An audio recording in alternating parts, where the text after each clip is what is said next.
नमस्कार विद्यार्थी मित्र हो. मी S. B. कर्डक, सहाय्यक प्राध्यापक वाणिज्य विभाग सिन्नर महाविद्यालय.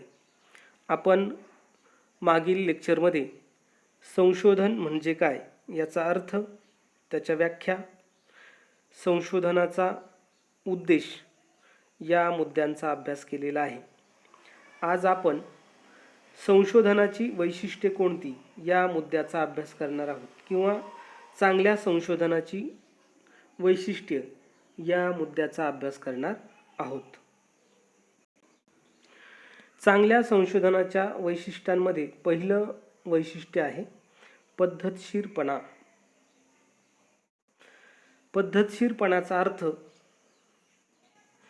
केले जाणारं संशोधन हे निश्चित नियमांच्या साह्याने नमूद केलेल्या क्रमानुसारच आणि विशिष्ट पायऱ्यांचा वापर करूनच केलं पाहिजे. म्हणजे त्यामध्ये पद्धतशीरपणा आहे असं आपण म्हणत असतो. आणि म्हणून संशोधनाचं पहिलं वैशिष्ट्य आहे पद्धतशीरपणा. विशिष्ट किंवा निश्चित पायऱ्यांचा वापर करूनच हे संशोधन केलं असलं पाहिजे. पद्धतशीरपणा या वैशिष्ट्यामध्ये संशोधनामध्ये सर्जनशीलता गृहीत धरली जात नाही, पण येणाऱ्या निष्कर्षांमध्ये कोणतीही शंका यामुळे राहू शकत नाही. आणि म्हणूनच या संशोधनाच्या वैशिष्ट्यांमधला पद्धतशीरपणा हा पहिला मुद्दा आहे. दुसरा मुद्दा आहे तर्कसंगत. संशोधन करत असताना तर्क किंवा अनुमान याचा वापर केला जात असतो. आणि हे तर्क किंवा अनुमान महत्त्वपूर्ण जर असतील तरच संशोधन यशस्वी होऊ शकते. आणि म्हणूनच प्रत्येक व्यावसायिक संशोधन करत असताना ते तर्कसंगत असलं पाहिजे, किंवा त्याचं केलेलं जे काही अनुमान आहे ते तर्कशुद्ध असलं पाहिजे. तार्किक कारणं ही संशोधनाला निर्णय प्रक्रियेमध्ये अधिक अर्थपूर्ण बनवत असतात. आणि म्हणूनच संशोधन हे तर्कसंगत असलं पाहिजे. उदाहरणार्थ, एखादी अंधश्रद्धा, जसं मूल न होणं. मूल का होत नाही तर याची अनेक कारणं अंधश्रद्धेमध्ये सांगितली जातात. अमुक एका देवाचं तुमच्यावरती कोप झाला आहे, त्या देवाला कोंबडं बकरं काहीतरी कापा असं सांगितलं जातं. या बाबीमध्ये कुठलाही तर्क नाही. परंतु तुमच्या शारीरिक संस्थेमध्ये काहीतरी दोष आहे असं जर आपण त्यामध्ये सांगत असू तर ते तर्कसंगत होऊ शकतं. असा तर्कसंगतपणा या संशोधनामध्ये असतो. तिसरा मुद्दा आहे प्रायोगिकता. प्रत्येक संशोधनामध्ये प्रयोग करूनच निष्कर्षापर्यंत पोहोचण्याचा प्रयत्न केला जात असतो. उगीचच काहीतरी माहिती मांडून निष्कर्ष काढले जात नाहीत. म्हणजेच प्रत्येक संशोधनामध्ये प्रयोग करणे हे निश्चित आहे.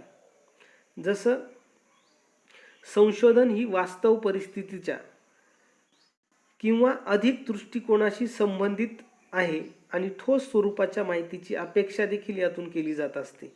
आणि म्हणूनच संशोधन परिणामांची बाह्य वैधता यातून निर्माण केली जाईल अशी प्रायोगिकता यातून सुचवली जात असते. जसं अनेक गोष्टींचे प्रयोग केले जातात आणि नवीन गोष्ट शोधून काढली जात असते. जसं एखाद्या व्यवसाय संस्थेमध्ये आपल्या उत्पादनाची मागणी किंवा विक्री वाढावी यासाठी एखादी गोष्ट फ्री देणं असं काहीतरी सुचवलं आहे. तर फ्री दिल्यामुळे व्यवसाय संस्थेच्या उत्पादनाची विक्री वाढेल याबाबत लगेच सांगता येऊ शकत नाही. तर ती गोष्ट फ्री देऊन त्यावरती आपल्याला माहिती संकलित करावी लागेल. आणि खरंच एखादी गोष्ट फ्री दिल्यानंतर आपल्या उत्पादनाला मागणी निर्माण होते हे प्रयोगातून जर सिद्ध झालं तरच ते प्रयोगात्मक आहे असं आपण म्हणत असतो. चौथं वैशिष्ट्य आहे पुनरावृत्ती. संशोधन करत असताना ज्यावेळी आपण गृहीत धरलेली परिस्थिती अनुभवास येत नाही किंवा निष्कर्ष त्या पद्धतीचे येत नाही, अशा वेळी पुन्हा पुन्हा संशोधन करण्याची आवश्यकता असते. आणि म्हणूनच संशोधनामध्ये पुनरावृत्ती देखील असते असं त्याचं महत्त्वाचं वैशिष्ट्य या ठिकाणी आपल्याला सांगता येईल. पाचवं वैशिष्ट्य आहे विश्लेषणात्मक. संशोधन हे विश्लेषणात्मक असतं. जसं ऐतिहासिक, वर्णनात्मक, प्रायोगिक आणि व्यष्टी अध्ययन या प्रकारच्या कोणत्याही संशोधनामध्ये माहिती गोळा करण्यासाठी विश्लेषणात्मक पद्धतीचा वापर केला जात असतो आणि म्हणूनच संशोधन हे विश्लेषणात्मक असतं असं आपण मानतो. आणि शेवटचा मुद्दा आहे सुव्यवस्थितपणा. संशोधन प्रक्रियेदरम्यान कोणताही पूर्वग्रह दृष्टिकोन न ठेवता पद्धतशीरपणे सुव्यवस्थित पायऱ्यांचा वापर करूनच संशोधन केलं जातं आणि म्हणूनच ते सुव्यवस्थित आहे असं आपण मानतो. अशा पद्धतीने चांगल्या संशोधनासाठी एकूण 6 वैशिष्ट्ये सांगितली जातात. त्यातलं पहिलं आहे पद्धतशीरपणा, दुसरं आहे तर्कसंगतपणा, तिसरं आहे प्रायोगिकता, चौथा आहे पुनरावृत्ती, पाचवा आहे विश्लेषणात्मक आणि सहावं आहे सुव्यवस्थितपणा. अशा वैशिष्ट्यांमुळे संशोधन अधिकच चांगलं होत जात असतं. विद्यार्थी मित्र हो, यानंतर आपण जो महत्त्वाचा मुद्दा अभ्यासणार आहे तो आहे संशोधनाचं महत्त्व. आज विपणन, उत्पादन, बँकिंग या सर्वच क्षेत्रामध्ये संशोधन अत्यंत महत्त्वाचं झालेलं आहे. तसंच देशाच्या आर्थिक विकासामध्ये देखील संशोधनाची भूमिका अतिशय महत्त्वाची असते. अर्थव्यवस्थेतील समस्या सोडवण्याच्या दृष्टीने देखील संशोधनाचा उपयोग होत असतो आणि म्हणूनच आपण आता या विविध क्षेत्रातील गुंतागुंतीच्या समस्या सोडवण्यासाठी संशोधन कसं उपयोगी किंवा महत्त्वपूर्ण आहे या मुद्द्यांचा अभ्यास करणार आहोत. संशोधनाचं महत्त्व. संशोधनाचा महत्त्वाचा पहिला मुद्दा आहे विपणन निर्णय.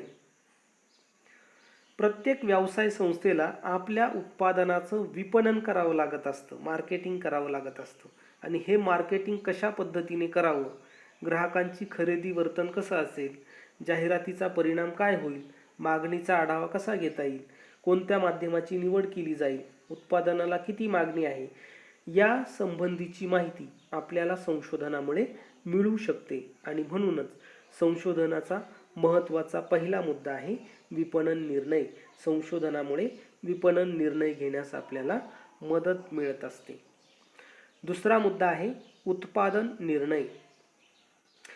कोणत्या वस्तूचं उत्पादन करावं, ते किती करावं, कधी करावं, कोणासाठी करावं याबाबतची माहिती देखील आपल्याला संशोधनामधून उपलब्ध होत असते.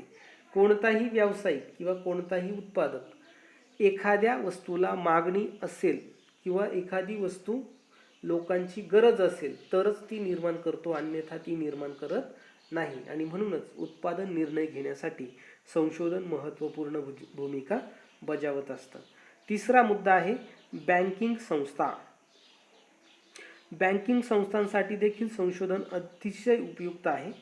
कित्येक बँकिंग संस्थांचे स्वतःचे संशोधन विभाग असतात आणि या विभागामार्फत त्यांच्या अंतर्गत कारभारासाठी तसेच एखाद्या व्यवसायाच्या खोल आर्थिक अभ्यासाच्या दृष्टिकोनातून माहिती मिळवू शकतात. जसं बँकिंग संस्थेची धोरणे, तिची कागदपत्रे या संबंधीची माहिती आपल्याला संशोधनामधून मिळत असते किंवा बँकेचे व्याजदर, बँकेचा गुंतवणूक धोरण या संबंधीची माहिती संशोधनामधून मिळू शकते. आज अनेक बँका या खाजगीकरणाकडे जाताना आपल्याला दिसत आहेत आणि या का खाजगीकरण त्याचं व्हावं यासाठी देखील संशोधन केलं जात असतं, परंतु आपण तिथपर्यंत काही पोहोचत नाही.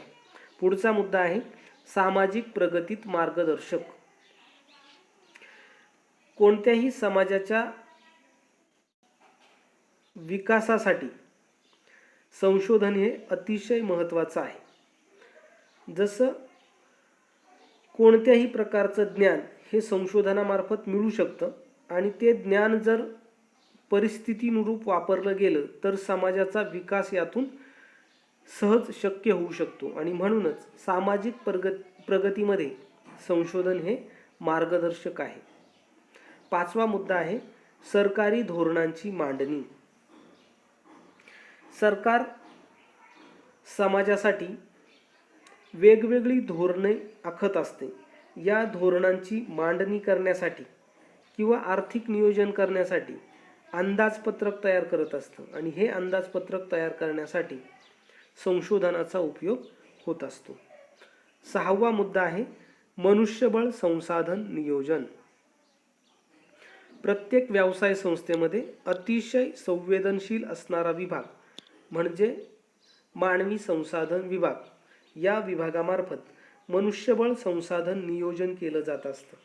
आपल्या व्यवसाय संस्थेला किती मनुष्यबळाची आवश्यकता आहे व ते कोणत्या मार्गाने उपलब्ध करता येईल, त्यांची वेतन श्रेणी काय असेल, त्यांचा राहणीमानाचा खर्च यासारख्या बाबी, तसेच त्यांना देण्यात येणाऱ्या संप्रेरक योजना किंवा अभिप्रेरणा या बाबींचा अभ्यास करण्यासाठी संशोधनाला महत्त्व आहे.